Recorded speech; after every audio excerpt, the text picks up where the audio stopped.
ang susunod natin na kuwan dyan. Eto, patawa-tawa siya ha. Pero ikaw na ang susunod. Walang iba kundi si Mr. From Bahrain. From Bahrain. Bahrainin. Si Andres eh. Pare ko ay Angelo Galera. Ayan. The Filler Man. Magandang hapon sa lahat. Dati, Ilocano yan niya. May halong Ilocano, may halong Tagalog tayo. Yung masasabi ko lang, maganda kayo sa lahat ng Ang lalandi na kami! hindi gwapo, magaganda. Yan.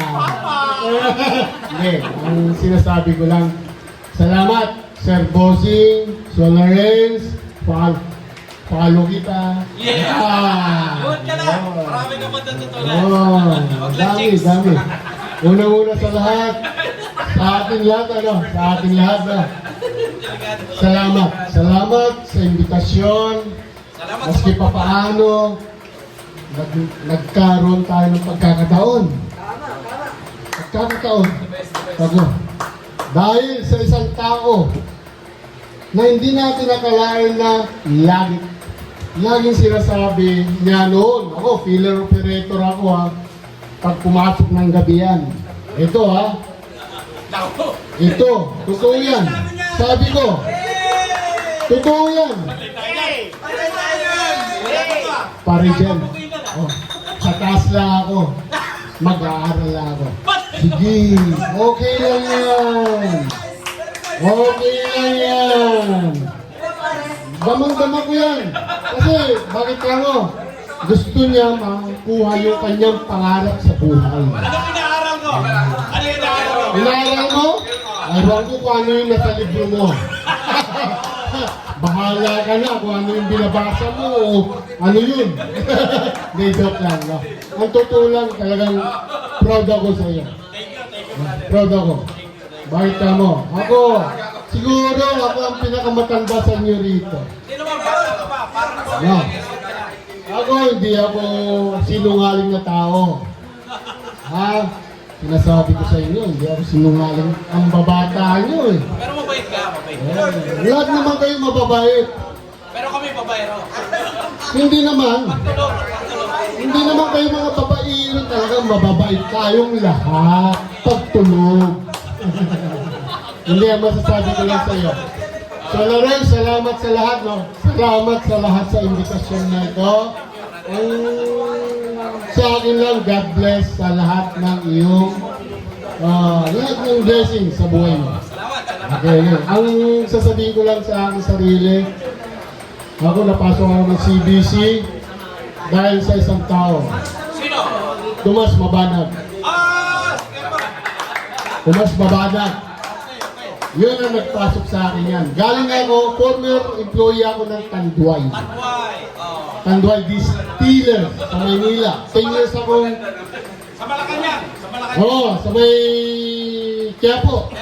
San Miguel, Quiapo. Yan yung planta ng Tanduay natin. Paano mo nakilala si Boss Tom? Sir Tom, nag-apply sa Tanduay. Civil engineer yun eh. Hindi ko siya natulungan pumasok ng Tanduay.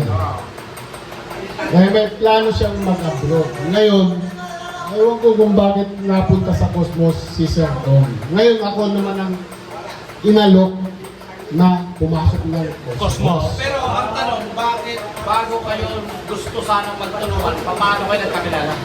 Dahil sa asawa ko, kamag-anak. Kamag-anak, hindi kapatid. Hindi, kamag-anak. Pamangkin, ganun, pinsan. Mabanag Foronda kasi yung asawa ko. Si Sir Tom, naging instructor ako sa hotel eh. Instructor yun. Civil engineer yun eh. Kaya pala sabi sa akin ni Sir Tom, mali-mali yung algebra niya na tinuturo eh. Nag-usong kami dyan. Ito. Sabihin mo, pag narinig ni Sir Tom. Yes, si Sir Tom. interview yun sa Istakay. Sabi nga ni Sir Tom, mali-mali hindi ko iyak yung Magano mali-mali ko Ito, si Sir Tom, ako may ganyo ngayon. Ngayon, ito, kwentong ko na lang to sa buhay ko eh. For short na lang, for short. Nangyari, pumasok ako ng Cosmos dahil kay Sir Tom. Ayaw mo mag-apply sa Cosmos. Sige, nag-resign ako ng buhay. Kasi yung asawa ko, yung mga anak ko, nandito na sa Kawayan. Kasi monthly, umuwi ako ng Kawayan. Manilo, Kawayan. Every month, umuwi ako dahil sa mga anak ko. Then sabi ng asawa ko, bakit ayaw mo kausapin si Manong Tom? Pasok ka sa Cosmos. Naging kinausap ko si Manong Tom. Ngayon, ganito. Sige, mag-resign na po ako sa kanila. 10 years of service na ako doon. Kapiranggot lang natanggap ko doon, yung resignation ko. Pero mahalaga ka pera doon, 1990s, 1998 eh. Iba pala Sir Tom. Pagkalis ko noon, tanggap agad ako ng Cosmos. Pasok ka. Pasok ako. Magkakasama tayo. Ang hirap pala ng buhay ng Cosmos. Sa trabaho, nagugulog tayo dyan. Hindi ako sanay sa mga ganyan mabibigit na trabaho. Lipat-lipat yung mga case, kung saan-saan mo dinakala. Kasi iba doon, ibang kultura doon. Yung sa Maynila kasi, kung ano yung posisyon mo, yun lang. Dito hindi. Eh, nakayanan naman natin. Sa hirap ng one, hanggang sa bandang huli, na-regular tayo. Yun, that time, dito ko na nabuo lahat, aking pamilya, yung buhay ng pamilya ko. Dito ko na nabuhay sa Cosmos. Napuo mo sa loob. Wala sa labas. Wala. Tunay to, tunay. Ito, for short, I have 2 children. Okay. 3 children. HRM, panganay ko, pero sa ngayon may pamilya na, may apo na rin ako isa. Lolo, papalo na ako ngayon, papalo na ako. The other one, girls, siya naman ay nagtatrabaho sa kay Sarah D. Sarah D. Yung planta ni Sarah D na Steel Corporation dito sa San Fermin. Accounting. Tapos may bunso ako, first year college, nasa UPH ngayon. Wow! Salamat. Salamat, proud ako sa iyo. Thank you.